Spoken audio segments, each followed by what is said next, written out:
peace process. I mean, I think all of us can agree that we'd love to live in a world where Arab-Israeli peace is found. As we support that, we should never forget who our friends and allies are. You know, Israel was there for us. Israel was there for us. I was in the Persian Gulf War in 1991.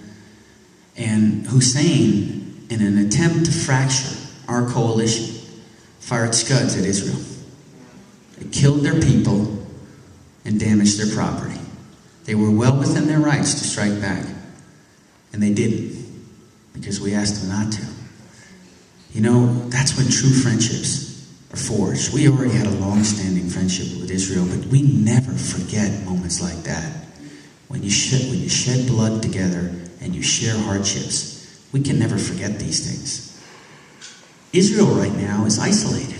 Israel, I believe, we're off course in our relationship with Israel. And when we isolate them, when we employ policies, when we implement policies that cause them to question how supportive we are of them, that changes their decision-making processes too. So I would tell you the first step is to make sure it's unequivocally clear that we stand with them. And we recognize the existential threat to their country posed by the rhetoric and the potential capabilities of Iran.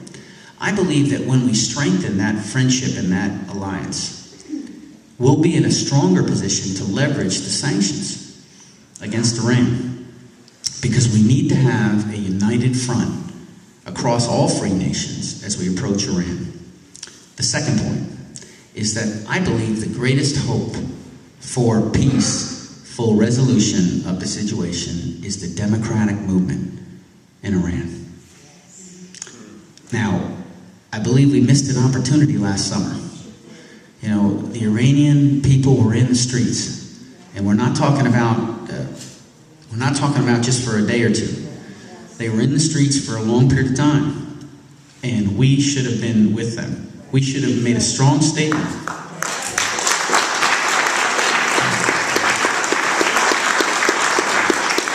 I believe we should have issued a strong statement that expressed our affinity with them. There's more we could have done. We could have moved satellites. We could have enhanced their communications. They had issues communicating with each other, and we could have helped them. And I believe that could have helped that situation, that there may have been potentially a brokered agreement or outright change in Iran. Now, we missed that opportunity, but we should not lose sight, or we should not give up on trying to help the democratic movement. I will tell you that I hope it never is the case that this ends up in war. I tell you right now that if we end up in war, that is going to be a very difficult situation. We should seek every possibility for a peaceful resolution to this. Now, in the process of diplomacy, you can't take anything off the table because you hurt your diplomatic activities.